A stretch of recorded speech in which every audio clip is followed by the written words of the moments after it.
この工場全体の従業員に、地域環境に配慮するという意識が根付いていると感じています。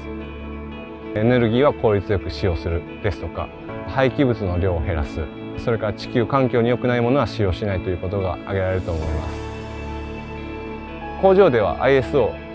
ISO14001 環境マネジメントシステムを取得し推進しております。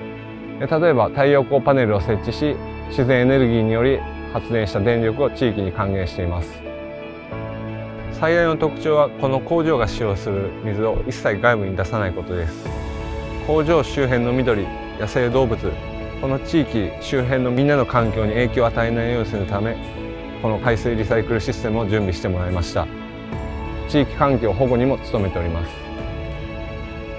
塗装工程において前処理で使用する洗浄水も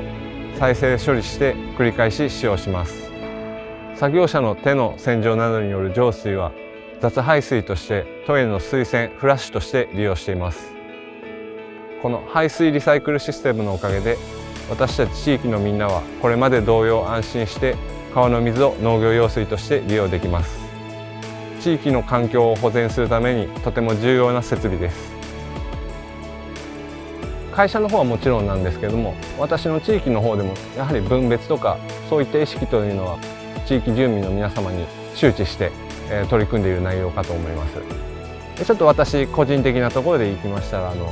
自治体の班長を、昨年やらせていただきまして、